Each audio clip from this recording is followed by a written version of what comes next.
Et salut tout le monde, j'espère que vous allez bien. Aujourd'hui on se retrouve dans une nouvelle vidéo et aujourd'hui on est en compagnie de... Tonton Snake, elle vient de m'agresser là.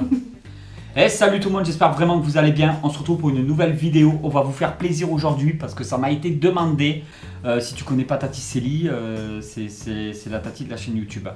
Elle a une chaîne YouTube. Sur ma chaîne en fait on parle vraiment de tout, mais de tout et n'importe quoi, des créations, des tutos, des reptiles. Tous les jeudis, il y a une petite vidéo reptile et puis je parle vraiment de tout. Si j'ai des petits trucs, astuces, des petits conseils à partager, je les partage. Donc voilà, c'est vraiment de tout. Mais tout ça dans une bonne ambiance, tranquillou, comme je les aime.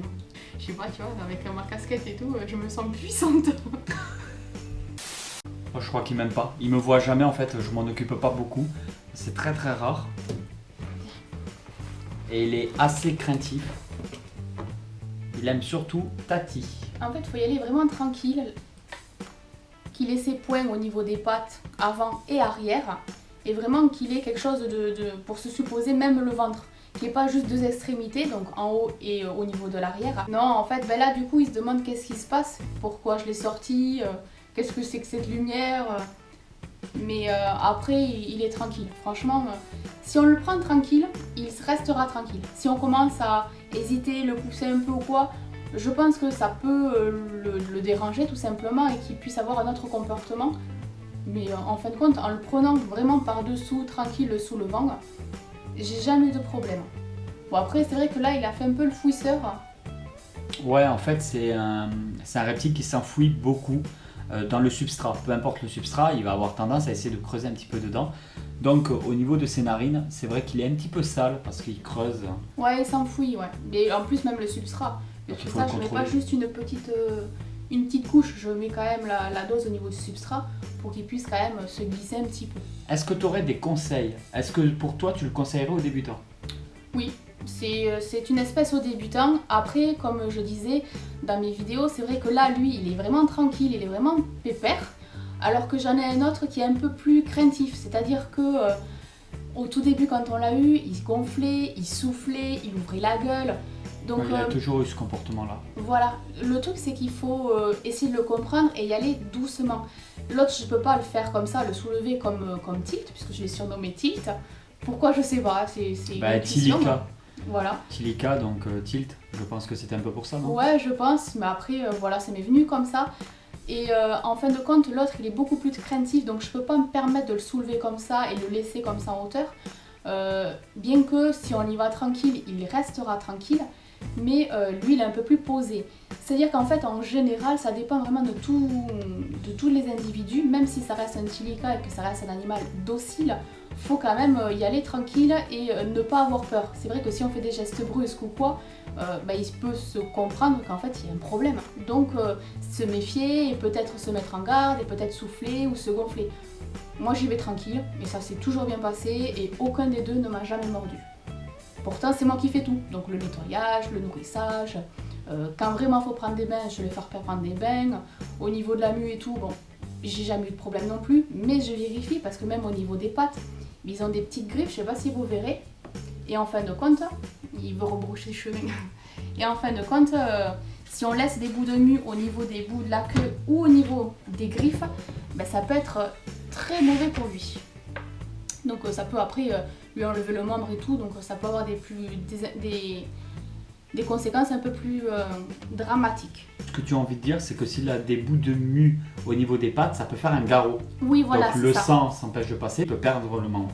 Voilà, ça arrive souvent chez les reptiles, même chez les serpents. Quand on vous dit de vérifier la mue, c'est pas pour rien. Au niveau du cloaque, au niveau du bout de la queue, un serpent peut perdre une partie de sa queue si ça fait un garrot. C'est extrêmement rare, mais ça peut arriver, il faut faire assez attention. Au niveau de la nourriture, on avait déjà fait pas mal de vidéos sur le sujet. Donc c'est vraiment des mixtures que tu fais toi depuis des années maintenant, parce qu'il a quel âge? Il a au moins 5 ans maintenant. Ouf, je sais plus. On les avait avant YouTube de toute façon. Oui, ouais. Donc ça doit faire un bon... Au moins 5 ans, ouais. Plus de 5 ans qu'on l'a et qui se porte vraiment super bien. Et tout petit au tout début, hein, c'est vrai que je les ai eu vraiment ah bah tu les as eu, ils avaient que quelques semaines. Ils avaient que quelques semaines. Voilà. Après, il faut faire très attention parce que ce sont des animaux qui sont sujets à l'obésité. Ouais. Gros problème pour ceux qui veulent les reproduire, ce sont des animaux qui sont au sexage pratiquement impossible à sexer.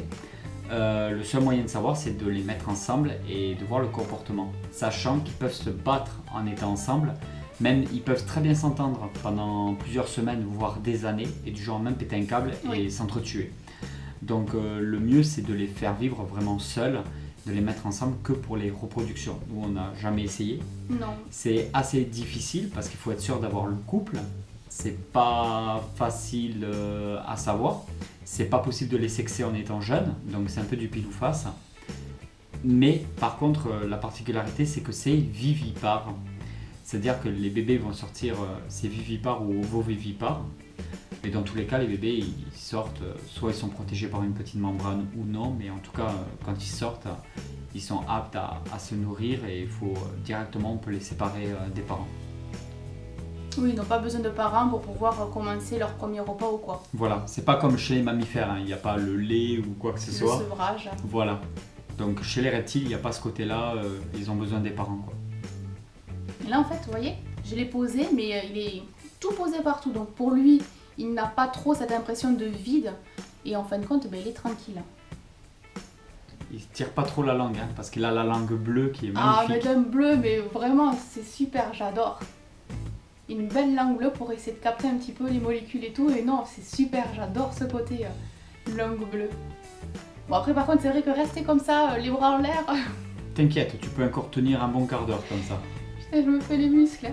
Pour débuter, c'est une belle espèce, mais faut faire attention et faut pas en avoir peur.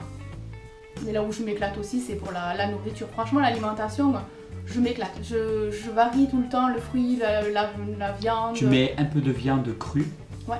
Tu mets toujours des fruits, des légumes. Il y a un peu de tout mixé parce que c'est vraiment. Des œufs. Voilà, c'est un animal qui est vraiment omnivore. Il mange de tout. Mais il y a beaucoup de gens, malheureusement, qui le nourrissent avec de la pâtée pour chat. Parce que c'est la simplicité, parce qu'il n'y a rien à préparer, parce qu'on achète des boîtes de conserve de pâté pour chat, on leur donne, tout est prêt. Alors, ils vont en raffoler, ils vont en manger. Même certains vont manger du coup que de ça, parce qu'ils vont être habitués à ça. Mais la pâté pour chat, eh ben, c'est très consistant pour eux, peut-être même trop. Le mieux, c'est de se faire ses propres tambouilles fait maison, ses propres recettes. De congeler pour après redécongeler plus tard sur plusieurs semaines et de les nourrir assez régulièrement, de faire attention aux problèmes d'obésité surtout parce que là ça peut être très sujet à l'obésité. Puis on varie aussi en fonction parce que tout au long de l'année en fait ils n'ont pas la même portion d'alimentation, c'est-à-dire qu'il y a des saisons où ils vont manger plus, d'autres ils vont manger un peu moins. Ouais. Et du coup, le fait de... Parce qu'en fait, moi, je fais des petits cubes que je congèle, comme des cubes de glaçons. Et le fait de pouvoir varier en fonction de ce nombre de cubes, ben, j'ai plus avoir de facilité à le nourrir, à jauger un petit peu son rythme alimentaire, que de dire, bon ben voilà, tiens ta portion. Là, voilà, je fais vraiment en fonction d'eux. Alors là, il est vraiment taille adulte, c'est même un gros gabarit, je trouve. Hein. Oui, là, pour vous donner une idée... Voilà. Je sais pas si vous le verrez bien entier, alors là, combien il fait, je sais pas. Par contre, ça grandit très vite. La croissance, elle est spectaculaire. Les premières semaines, quand on l'a, autant lui que l'autre, la croissance est vraiment spectaculaire. Ça grandit très très très vite au début. Je rappelle que les reptiles n'ont pas une croissance limitée comme nous, les hommes et les femmes, comme l'être humain. Les reptiles grandissent tout le long de leur vie, que ce soit les lézards, les serpents, les tortues, etc. Ça grandit tout le long de leur vie. Il n'y a pas de limite à ça.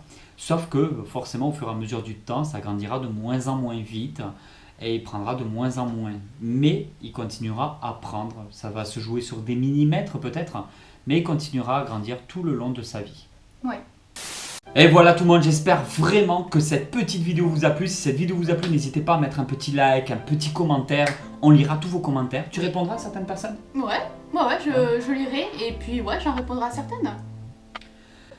N'hésitez pas à passer la voir sur sa chaîne YouTube, elle sera plus que ravie, surtout le jeudi. Si vous aimez les reptiles, de toute façon les reptiles de nos élevages, vous les retrouvez le jeudi aussi sur sa chaîne YouTube. Donc le vendredi, c'est reptiles sur la chaîne de Tonton, mais le jeudi, c'est aussi reptiles sur la chaîne de Tati. Et oui. Voilà. Allez tout le monde, ciao ciao, ciao.